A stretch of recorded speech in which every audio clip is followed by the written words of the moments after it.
Hello dear learners of class 8. Today we are going to discuss the book exercise of chapter number 11 of your book, that is Force and Pressure, of unit 4, Moving Things, Peoples and Idea.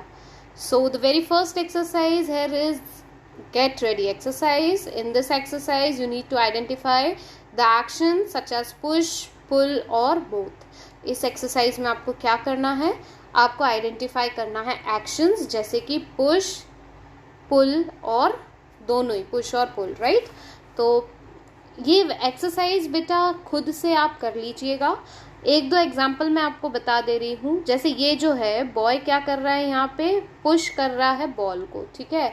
यहाँ ये दोनों बच्चे क्या कर रहे हैं, पुल, अपनी तरफ खींच रहे हैं ना, तो they are pulling the book, ठीक है। So this exercise basically you can do it by your own, ठीक है। So moving to the next exercise, that is practice time 1 exercise. Here you need to write T for true and F for false. So first statement here is, if the two opposite forces are equal then the net force is 0. अगर दो opposite force equal होंगे तो net force जो होने वाला है वो क्या होगा, वो हो जाएगा 0, ठीक है। अब यहाँ पे आप देखिए सेकेंड स्टेटमेंट जो है, magnetic force is an example of contact force, तो ये हो गया फॉल्स, क्योंकि मैग्नेटिक फोर्स जो है वो एग्जाम्पल है किसका, नॉन कॉन्टैक्ट फोर्स का, है ना। अब हम आ जाए नेक्स्ट पे, तो यहाँ पे थर्ड आपको दिया गया है, force of friction always act in the direction opposite to the direction of the motion of body, तो ये स्टेटमेंट है true. Then fourth, the gravitational force depend only on mass of the body, तो यहाँ पे ये statement हो गया आपका फॉल्स, क्योंकि जो ग्रेविटेशनल फोर्स है, पहली बात तो यहाँ हम ग्रेविटेशनल की नहीं, यहाँ पे हम बात कर रहे हैं मैग्नीट्यूड ऑफ ग्रेविटेशनल फोर्स जो होता है वो किस पे डिपेंड करता है, depend on the mass of the object, तो यहाँ पे ओनली भी काटना पड़ेगा आपको, depend on the mass of two object, है ना। तो यहाँ पे मैं लिख देती हूँ अच्छे से इसको, depends upon the mass of two objects and distance between them, ठीक है। अगर ये स्टेटमेंट ऐसा होता तो ये स्टेटमेंट कैसा रहता बेटे, ट्रू, लेकिन यहाँ पे इन्होंने बोला है gravitational force depend only on the mass of the object, इसलिए ये स्टेटमेंट हो गया फॉल्स। अब हम बात करते हैं फिफ्थ स्टेटमेंट की, तो यहाँ पे दे रहे हैं magnets exert the force on the object made up of copper, aluminium, glass and would, तो यहाँ पे इन्होंने एग्जाम्पल्स गलत दिए हुए हैं, ठीक है। तो यहाँ पे कॉपर, एल्यूमिनियम पे ये कैन लिखा हुआ है, यहाँ होना चाहिए कैन नॉट, क्योंकि इन सारे जो ऑब्जेक्ट हैं इन पर मैग्नेटिक फोर्स या मैग्नेट फोर्स एक्सर्ट नहीं करता। देन हम आ जाते हैं हमारी नेक्स्ट एक्सरसाइज जो है, दैट इज प्रैक्टिस टाइम 2, और इसमें आपको ओरली इन क्वेश्चंस के आंसर देने हैं। तो पहला क्वेश्चन है, is pressure exerted by solid, liquid and gas, तो बिल्कुल हाँ, pressure exert solid, liquid, gas तीनों ही स्टेट करती हैं, फिर स्टेट भी और तीनों ऑब्जेक्ट्स, ठीक है। Name the factor that affect pressure, तो प्रेशर को दो फैक्टर्स अफेक्ट करते हैं, एक है मैग्नीट्यूड, दूसरा है सरफेस एरिया। अब यहाँ पे बोल रहे हैं right the expression of calculating pressure, pressure को कैलकुलेट करने के लिए हमारे पास जो एक्सप्रेशन या हम बोलते हैं फॉर्मूला वो है pressure is equal to force upon area, यानी कि यहाँ पे अगर एफ है तो उसको हम बोल रहे हैं फोर्स, और जो ए दिया हुआ है वो है area, area over which the force is acting, है ना, ऐसा एरिया जिस पर फोर्स एक्ट कर रहा है। अब जो फोर्स है वो रहता है हमेशा न्यूटन में, और जो एरिया रहेगा वो मीटर स्क्वायर में, ठीक है। अब हम आ जाते हैं नेक्स्ट क्वेश्चन पे। Why do we feel the heaviness of the bag, why don't we feel the heaviness of a bag with a broader strap? क्योंकि जो ब्रॉडर स्ट्रैप होते हैं वो क्या कर देते हैं बच्चे, रिड्यूस कर देते हैं प्रेशर को। इस वजह से जब हम बैकपैक को कैरी करते हैं तो हमको इतना प्रेशर नहीं लगता है। ठीक है, अब डिफाइन प्रेशर गेज। तो प्रेशर गेज क्या है? It is a instrument. क्या है ये?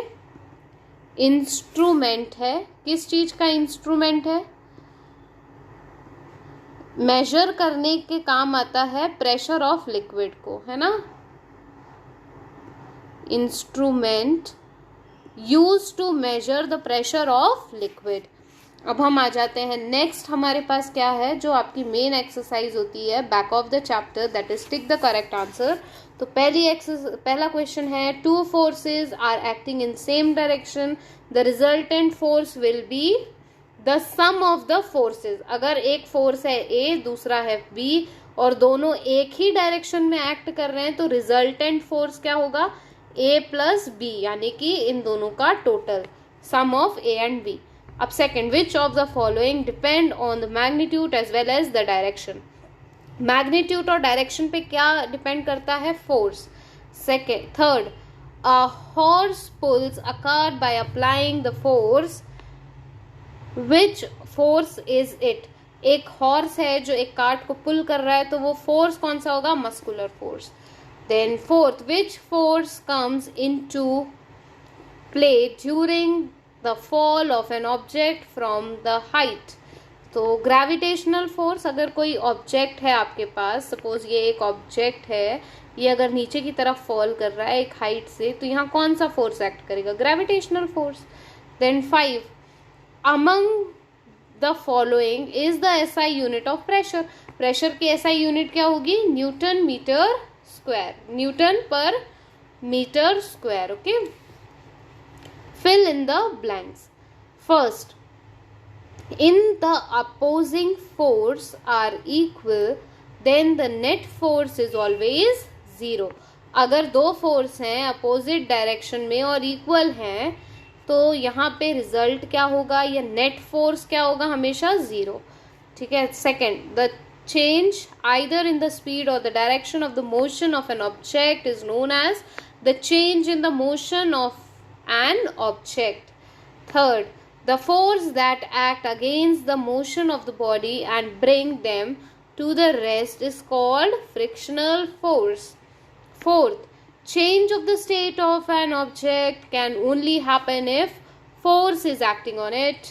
Then 5, force acting perpendicular to the surface area is known as thrust. Then 6th, dash measures the pressure exerted still liquid or gas. It is manometer. Then dash is the pressure exerted on the object by the weight of the air column over it. तो ये होगा आपका atmospheric pressure. Then C, T for true and F for false. Correct the false statement. So first is contact force occur when the interacting bodies are at perpendicular distance from each other. तो ये statement हो गया आपका false, क्योंकि जो contact force है वो occur करता है जब जो interacting bodies जो हैं वो परपेंडिकुलर की जगह कैसी होंगी? कांटेक्ट में। तो यहाँ पे जो एट अ पर्टिकुलर डिस्टेंस लिखा हुआ है तो यहाँ डिस्टेंस नहीं आना चाहिए, यहाँ पे आना चाहिए are in contact with each other.